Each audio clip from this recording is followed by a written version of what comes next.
اب ہمارے ہاں عام طور پہ جب رشتہ قائم کیا جاتا ہے تو ہم کہتے ہیں دو خاندانوں کا رشتہ جو ہے اس کو ہم نے جوڑا گیا ہے، اور ہم زیادہ پریفر کرتے ہیں، پریفر کا لفظ استعمال کرنے دیجیے، ہم زیادہ پریفر کرتے ہیں کہ ہم جو ریلیشن شپس ہیں وہ ارینجڈ میرج کے طور پہ کریں.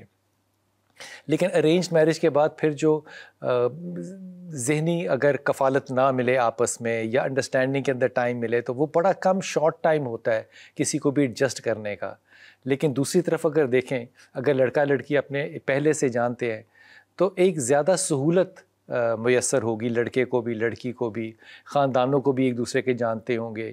تو یہ ارینجڈ میرجز کیا ایک بہت بڑا کاز نہیں ہے کہ ہمارے گھر کے خاندان کی جو وہ کوہیرنس ہونی چاہیے تھی وہ نہیں ہوتی؟ بسم اللہ الرحمن الرحیم. سب سے پہلے تو آپ کا شکریہ ادا کرنا چاہتی ہوں کہ آپ نے میری پسند کے سبجیکٹ پر مجھے بولنے کا موقع دیا ہے. میرے پی ایچ ڈی کا تھیسس فیملیزم کے اوپر ہے. میں نے پڑھا ہے ڈاکٹر صاحبہ. جی تو میں نے آپ کو اپنی بک بھی دی تھی. تو فیملیزم اصل میں فیملی جو ہے اور خاندان جو ہے وہ اس کائنات کی بنیاد ہے. جو رشتوں کی بنیاد بنی تو اللہ رب العالمین نے سب سے پہلے خود یہ ادارہ قائم کیا. حضرت آدم علیہ السلام اور بی بی حوا کے آپس میں اس رشتے اصلی اس کو کہا جاتا ہے میاں بیوی کے رشتے کو. اور اس کو اللہ رب العالمین نے خود قائم کیا تو اس کو ڈیوائنلی اسٹیبلش انسٹیٹیوشن بھی کہا جاتا ہے. لیکن ہوا اور حضرت آدم اپنے آپ کو جنت کے زمانے سے جانتے تھے ویسے دونوں. تو یہی میں کہہ رہی ہوں کہ یہ رشتے اصلی ہے نا. وہ تو پراپر ارینج تھی اللہ کی طرف، پراپر ارینج تھی. اللہ رب العالمین نے سب سے پہلے یہ جو خود کیا نا، ان کا رشتہ خود کیا اور وہ ہماری بنیاد بنا اس کائنات کے، اس روئے زمین کے انسانوں کی. اس کا مطلب یہی ہے کہ اس رشتے کو اور اس خاندان کے ادارے کو بہت زیادہ مستحکم ہونا تھا. آج جو دنیا ٹوٹ کے بکھر رہی ہے وہ اسی لیے کہ وہ بنیادی یونٹ جو ہے گھر وہ بکھر رہا ہے. اور اس کے اندر آپ نے بہت صحیح یعنی تجزیہ کیا کہ وہ جو رشتے جن کے اوپر اعتماد کر کے یہ کائنات بنی، وہی رشتے ایک دوسرے کو دغا دینے لگے. اور وہی رشتہ جب مضبوط نہیں رہا تو پھر معاشرے بھی ٹوٹنے لگے اور قومیں بھی ٹوٹنے لگیں اور وہ ایک دوسرے کے اوپر جو حملہ آور ہیں. تو آج ہم اسی کے اوپر غور کر لیتے ہیں کہ ہمیں واپس اگر اس بنیاد کو مضبوط نہیں کریں گے تو یہ کائنات برباد ہو جائے گی. ڈاکٹر صاحب بنیاد تو قائم ہے نا، خاندان تو قائم ہے، رشتہ بھی قائم ہے، لیکن اب مسائل کی نوعیت بدل گئی ہے. لیکن نہیں ہے نا قائم. دیکھیں ایک میاں بیوی کے درمیان اگر وہ ایک دوسرے کے اوپر ٹرسٹ ہی نہیں کر رہے، وہ ایک دوسرے کو، ابھی آپ نے کہا کہ جی ماں اپنے بچے کو قتل کر رہی ہے، باپ اپنے بیٹے کو زہر دے رہا ہے، یا میاں بیوی آپس میں ہی نہیں ہے خوش. آپ اب جا کے دیکھ لیں کہ طلاقوں کی شرح کتنی زیادہ بڑھ گئی ہے، خلا کی شرح اس سے زیادہ بڑھ رہی ہے. یہ جو ایک دوسرے کے اوپر اعتماد نہ کرنا ہے اور یہ جو بنیادی فیملی کی انٹیگریشن ہے اس کا ختم ہونا جو ہے. لیکن حافظ جی اعتماد جو ہے نا یہ ڈنڈے کے زور پہ نہیں کرایا جا سکتا کہ رشتے میں ہو تو کرو اعتماد. اب اعتماد تو بنیادی طور پہ وقت کے ساتھ یا تعلقات کے ساتھ یا حادثات کے ساتھ یا واقعات کے ساتھ ڈیولپ اور ایوالو ہوگا نا.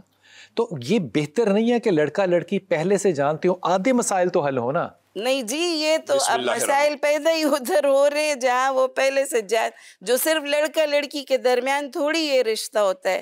خاندان کا ادارہ اسی لیے بکھر رہا ہے کہ وہ جو یعنی صرف دو لوگوں کے درمیان تو معاشرہ نہیں نہ بنتا. پورے خاندان جب ایک دوسرے کا ساتھ دیں گے. ابھی میں ممبر کی آپ کو اگزامپل دیتا ہوں حافظ صاحب کو کہ ممبر خود اس بات کو پروموٹ کرتا ہے کہ خاندان الگ الگ ہی رہیں تو بہتر ہے.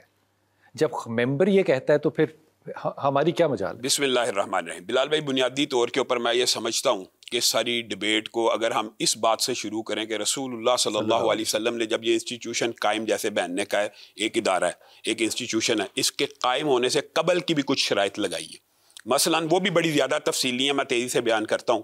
پہلی بات یہ کہ جب رشتہ دیکھو، انسان رشتہ دیکھتا ہے چار چیزوں کی بنیاد کے اوپر: رنگ، نسل، نسب اور اخلاق اور کردار کی بنیاد پہ. رسول اللہ صلی اللہ علیہ وسلم ہاں نسب کی وجہ، ایمان پہ دیکھتا ہے، ایمان کی وجہ سے، حسن پہ دیکھتا ہے، مال پہ دیکھتا ہے. تو رسول اللہ صلی اللہ علیہ وسلم نے فرمایا کہ تمہارے ہاتھ آلود ہوں، تم نیکی کو اور اخلاق کو پریفرنس دو، ان یکونوا، اور اللہ نے قرآن میں بھی کہا ان یکونوا فقراء یغنیہم اللہ من فضلہ. اگر رشتہ بیٹی کا یا بیٹے کا اس بنیاد پہ کیا جائے گا کہ لڑکی خوبصورت کے علاوہ خوبصورت بھی ہے اور لڑکا خوبصورت کے علاوہ خوبصورت بھی ہے. جی خوبصورت کا سرٹیفکیٹ کہاں سے ملے گا؟ ہاں وہ انسان کو معاشرے میں چلتے پھرتے پتہ لگ جاتا ہے کہ اس بندے کا اخلاق اور کردار کیسا پہلے سے پتہ ہوتا ہے. جیسے آپ کہہ رہے ہیں نا کہ لڑکا لڑکی پہلے اگر بات کر لیں، رسول اللہ صلی اللہ علیہ وسلم نے اس سے بھی بڑی بات کی ہے کہ پہلے سے ان کا سیرت و کردار کا انالیسس کرو. اگر تم لڑکے کو اس بنیاد پہ رشتہ دیتے ہو اپنی بیٹی کا کہ وہ نیک ہے، تمہاری بیٹی اس کو پسند آ گئی تو اس کا اکرام کرے گا، اس کا احترام کرے گا. اور اگر نہ بھی پسند آئی تو اللہ سے ڈرتے ہوئے اس کے اوپر ظلم نہیں کرے گا. تو میں جہاں سارا رشتہ جو بنیاد ہوا وہ نیکی پر، اگر نیکی کے اوپر ہم کریں، اگر نیکی کی بنیاد کے اوپر کریں تو انسٹیٹیوشن کی ابتدا دیکھیں کتنی سٹرونگ ہے. پھر صرف ایک یہ بنیاد نہیں ہے، پھر رسول اللہ صلی اللہ علیہ وسلم نے یہ بھی کہا، جو بات آپ کہنا چاہتے ہیں میں اس کو کسی دوسرے اینگل سے کہتا ہوں.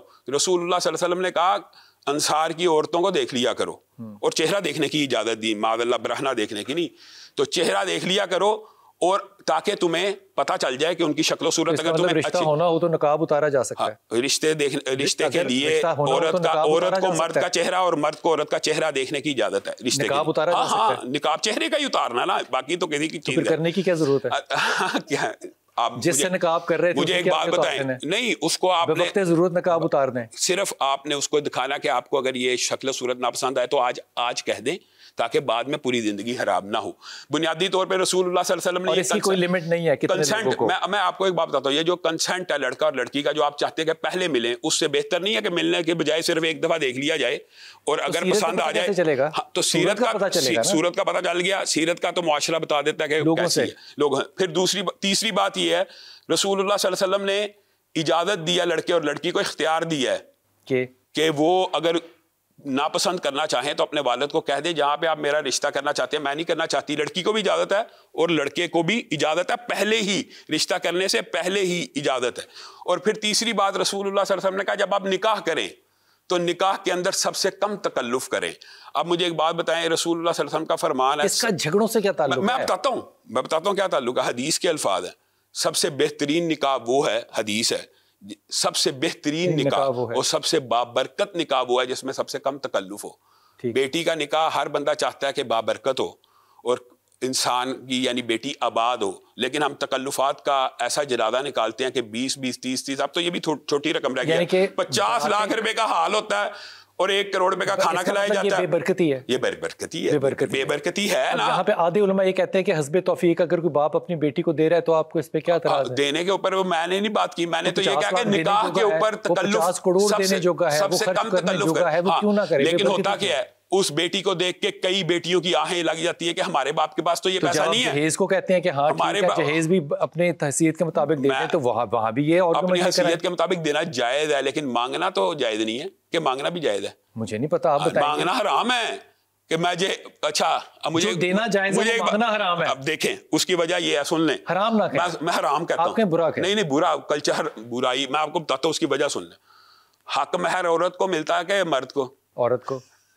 تو مرد مانگ رہا، آپ بتائیں. اب آپ کو بات سمجھ آئی ہے؟ مرد مانگ رہا جیز اور حق مہر تو مرد نے دینا تھا عورت کو. وہ تو شرط نکاح ہے. آپ بات سمجھ گئے، حق مہر عورت کو دیا جاتا ہے نا، وہ شرط نکاح ہے. اب بات سمجھ گئے ہیں نا. تو اسلام کی بنیاد تو یہ تھی کہ پیسے عورت کو دینے ہیں، نہ کہ عورت سے لینے ہیں. ہمارے معاشرے میں تو عورت سے جہیز لیا جا رہا ہے. سنبھالنے پڑیں گے میرے خیال میں. یہیں پہ رہے یہ جھگڑے ہو کیوں رہے؟ اگر یہ اتنی آئیڈیل کنڈیشن ہے، میں کہتا ہوں یہ آئیڈیلزم کے پیچھے ہم پڑے ہی نہیں نا. ہم نے تو یہ سارے قوانین زمین پشے پشت ڈال دیے. اور آپ تو بات ہی یہاں سے کر رہے ہیں کہ لو میرج سے ابتدا ہوئی. لو میرج انسٹیٹیوشن کی میں یہ سمجھتا ہوں ذاتی طور کے اوپر کہ جو ماں باپ کو ناراض کر کے اور لو میرج کر کے یہ بنیادی طور پہ ادارہ نہیں، میں بتاتا ہوں، نہیں مثال دے رہا ہوں، اگر ناراض ہے نا تو یہ ادارہ پہلے دن سے کمزور ہے. بچی کو یہ سہولت ہی نہیں میسر کہ ماں باپ کی بیک اس کے ساتھ. ارینجڈ میرج میں ماں باپ پہلے دن ناراض نہیں ہو سکتے. لو میرج میں ہو سکتا سارا خاندان ہی خوش ہو. مشکل ہے ارینج میرج میں، مشکل ہے بلال بھائی، مشکل ہوتا ہے ماں باپ کا ناراض ہونا، کیونکہ انہوں نے کی ہے. تو اپنے کیے پہ شرمندہ بھی تو ہو سکتا ہے نا.